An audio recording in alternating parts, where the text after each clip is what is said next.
Good afternoon. In July 2021 at the National Press Club, I committed to having what has occurred over the last 2 days, the Jobs and Skills Summit.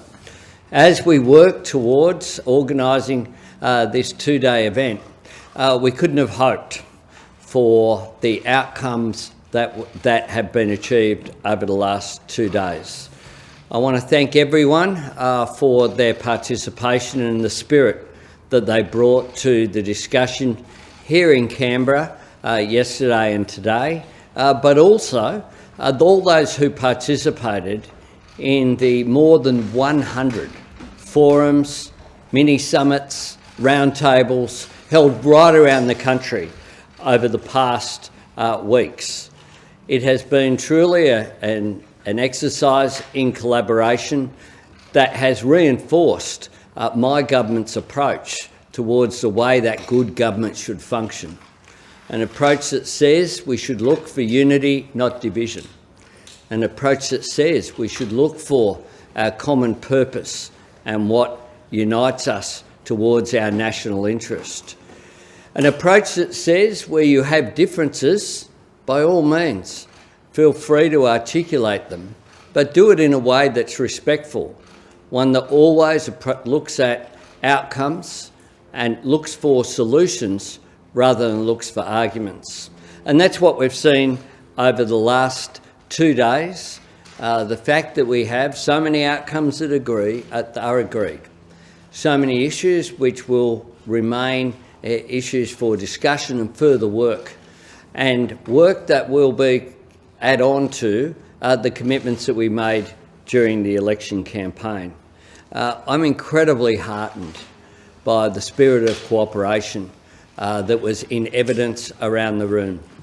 We brought business, unions, civil society, leaders of various groups, but also we gave voice to people with disabilities, to Indigenous Australians, to people who've been long-term unemployed and locked out of the labour market. I want to thank all of my ministerial colleagues, in particular the economic team, Jim and Katy, for the extraordinary amount of work that has gone into making this a success. But I do also want to thank all of the participants who've come here, not, as I said yesterday morning, they haven't come here to dig a deeper trench on the same old battlefield. They came here to engage collaboratively and in a positive way. And I feel very optimistic about our nation's future, and that optimism has been enhanced by the last 2 days. Do you want to go? You want to go? Here you go. I'm really proud of what this Jobs and Skills Summit has achieved the last couple of days. This has exceeded even our most optimistic expectations. 36 concrete areas of action that will happen this year, and about the same amount of areas where we've identified sufficient common ground to do some more work and to move forward together. This is how a first-rate country should run itself, in a spirit of respect, cooperation, collaboration. I pay tribute to the Prime Minister, whose inclusive, collaborative, consensus-seeking instincts provided the inspiration for what we've been able to achieve here. I'm incredibly proud of the work that has gone in to this Jobs and Skills Summit. I'm very proud of the areas we've identified for immediate action and for further work as well.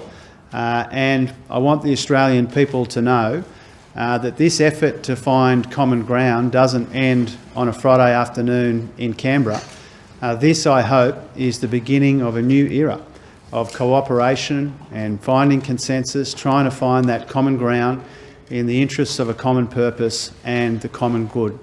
I think we've shown here that there's a better way to govern this country, a respectful, inclusive and humble way which recognises that there are good ideas which come from every corner of the country and every part of our economy, and the least that the People's National Government can do is to listen and to act where there's sufficient ground to move forward. There have been many more areas where that's been possible than we even anticipated, than we even hoped, and I'm very proud of what's happened. I'll hand you over to Katy. Thanks, Jim, and thanks, Prime Minister. I'd just like to make a few comments about the women's involvement in the summit, and in short, I just reckon women nailed it at this summit. They were 50% of the participants, they led the panels, they were amazing speakers, and I think for me the most important outcome of this summit was that women's equal participation, gender equality is recognised unanimously by everyone who attended the summit as critical to our economic resilience and prosperity, that it's not an add-on, it's not something you do after lunch, it's not something nice, it's not social policy, it's good economic policy, and that everyone signed up to that. And I pay credit again to the Prime Minister and the Treasurer for their inclusive approach and the way that this summit was organised from the get-go. It was no mistake that the panel on gender equality and pay for women was the first thing that we did at this summit. It then fed into every other session of the summit, and I think it's just amazing. The momentum is there. It's over to all of us now to keep it going. But for too long, women's policy, gender equality has been in the wilderness. Certainly under the last government, it's front and centre in this government, and I acknowledge the Prime Minister's role in that. Happy to take some questions. Just here. Thanks, Prime Minister. In the spirit of cooperation, I guess we saw New South Wales Premier Dominic Perrottet in the same room as Mark Diamond, the union boss. Did you ever try to intervene over the past 2 days to try and find a resolution to this dispute? Prime Minister, on the pensions changes, are you able to explain what that actually means for older Australians, how much more they can work? Have you modelled how many more people will actually get into the workforce as a result of that? And crucially, what's the price tag? Yeah, look, this is, I'll ask Jim to talk about some of the detail, but this is something that I raised in one of my vision statements in Brisbane, one of the first ones we did in 2020, speaking about the ageing of the population and how we value older Australians and enable them, facilitate them to make a greater contribution. This is a time-limited measure to see how that works, but it's consistent with what I said then, and it's consistent particularly with what the needs of the economy are right now. But Jim? Yeah, one of the 36 concrete outcomes from the Jobs and Skills Summit is to find a way to encourage older workers to work a bit more if they want to do that. And we've been working on this policy, frankly, since before the election. We wanted to make sure that it is the right way to go about it and that it's affordable for all of the reasons that you're aware of. So the cost is expected to be approximately $55 million, but we will cost that up further, and you'll see that in the October budget. As the Prime Minister has pointed out, it's a time-limited measure. We hope spurs some additional workforce participation amongst older Australian workers. As it stands right now, you can bank $7,800 a year that you can earn before your pension is affected, and we're proposing to boost that by another $4,000, some sort of income credit, so that people can work a bit more if they want to. Crucially, in addition to that, we want to legislate two other items. One is about not being thrown off the pension and having to reapply over a period, which is one of the things that does make older Australian workers a bit reluctant, this sense that they might get thrown off and have to run the gauntlet again to get back on the pension. We want to legislate, take that away. And secondly, we want to make legislative change when it comes to things like the pensioner concession card for the same sorts of reasons. Crucially, in addition to that, we want to communicate clearly to older Australian workers that these benefits are available. Our concern has been all along that they haven't been as widely understood as we would hope, and so we'll communicate that clearly to older Australian workers in the hope that they'll work a little more if they want to. Okay, Phil and then Paul. Upfront increase to $195,000 for a year, but beyond that, she talked about a review of the whole visa migration system. Yes. And she said it's not about a bigger Australia or massive increases in numbers. It doesn't have to mean any increase at all. Is it your sort of longer term view that if you change the mix, the balance of who's coming in and have more permanency, that you can keep the immigration quotient down but still address the economic problems? My view has been there for some time. I've spoken about this issue as well, that an over-reliance upon temporary labour for specific purposes has undermined Some equity issues have been created because of that, but it also made us more vulnerable. And one of the lessons of the pandemic is that we need to have more security and more reliance upon ourselves. And when people were asked to leave and when the borders were shut, that's exacerbated the skill shortages which are there.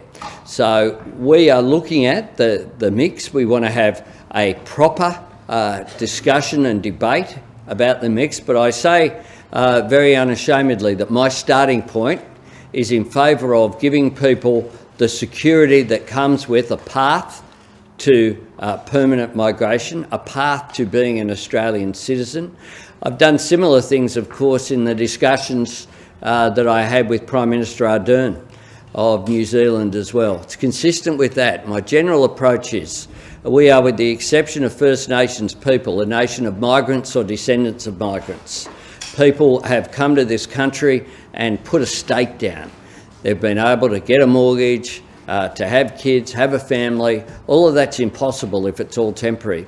And it makes no sense, for example, to bring in a nurse for 2 years, 3 years, then see them leave, then try and find another nurse to take that place, have them train, have them adapt to Australian conditions as well. We need to, I think, be more attractive in the global labour market for the skills that we need. One way to do that is by providing that path to permanency, which is what we intend to do. Paul? The Greens have said that they won't necessarily rubber stamp any industrial relations legislation that comes out of this summit. Will the government consider their amendments, such as making the minimum wage a living wage, or will the bill be presented on a take it or leave it basis? I've been focused on the agreement that's have been reached in there. I think there's been enormous cooperation. The fact that you've had the Council of Small Business standing with the ACTU, the Business Council of Australia standing with the ACTU, gives me great heart about positive measures going forward on IR. Minister, in terms of the migration question, will humanitarian visa applicants be prioritised, particularly the ones already in the queue? And if I may, to Senator Gallagher, have you been convinced that you need to bring forward the childcare changes by the summit? Cheeky two questions, but to two different representatives. But we'll let you get away with it this once, in the spirit of cooperation. On the first question, look, we're focused here on jobs and skills. So the focus was on migration. Those matters weren't debated or raised in any great way on the floor of the summit. But obviously we need to bear in mind the contribution that people can make, not just to themselves in terms of the quality of life that they have here in Australia, but to the nation as well, and that's our focus. On childcare, so the $5 billion investment that we announced as part of the election campaign will be provided for in the October budget, but with the starting date of the 1st of July.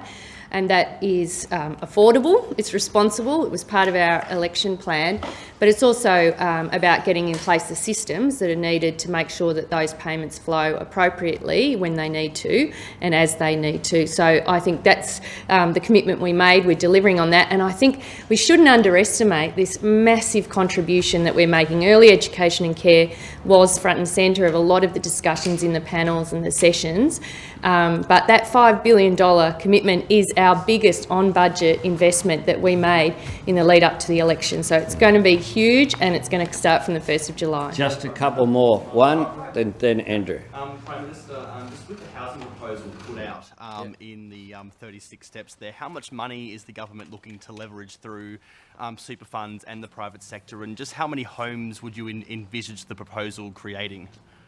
Yeah, the commitment is for the $575 million to leverage other investment up in that. We've had constructive discussions, including with the superannuation funds, about the way in which that can occur through essentially mitigating risk in investment. If you have a contribution from the Commonwealth that can change that as part of the investment profile. Jim?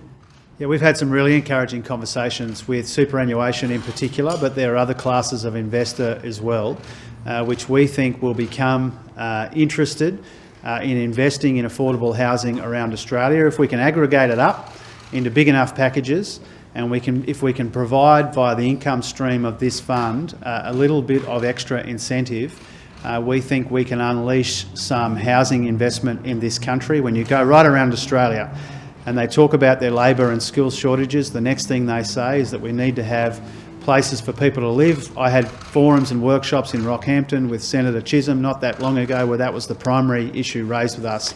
So it shouldn't be beyond us to work together with superannuation and other forms of investor to use this income stream to leverage some investment in affordable housing so that we can house the workers where we need to house them. I've got a couple more, but then we will have to end. Here. One of the measures is to extend the time that foreign graduates of universities can stay in Australia. Will that be in tandem with a stronger pathway to permanent residency? Or is the expectation that they will just stay anyway?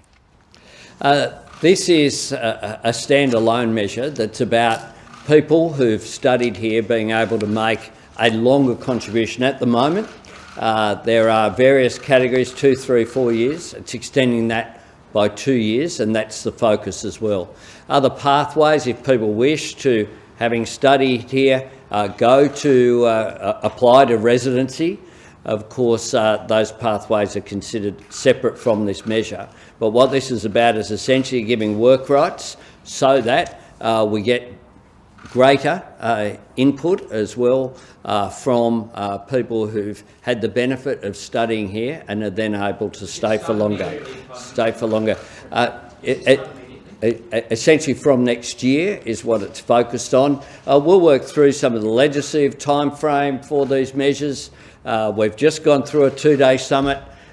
We will have in Cabinet next week, we will have to work through what the timetable is, what needs legislation. This was a genuine event.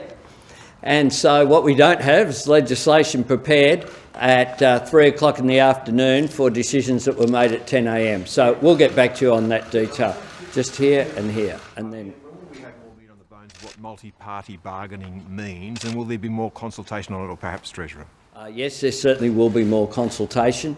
We've said that, and we intend to be collaborative, and I think the spirit of cooperation was evident over the last 2 days. Here, last one.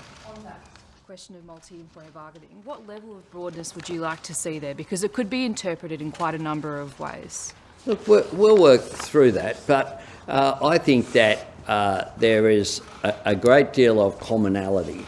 There's not unanimity, there's a difference between the two things, but there is a common interest that says this. Enterprise bargaining isn't working at the moment to lift wages, and enterprise bargaining isn't working to boost productivity. And the aim of our industrial relations system has to be about two things.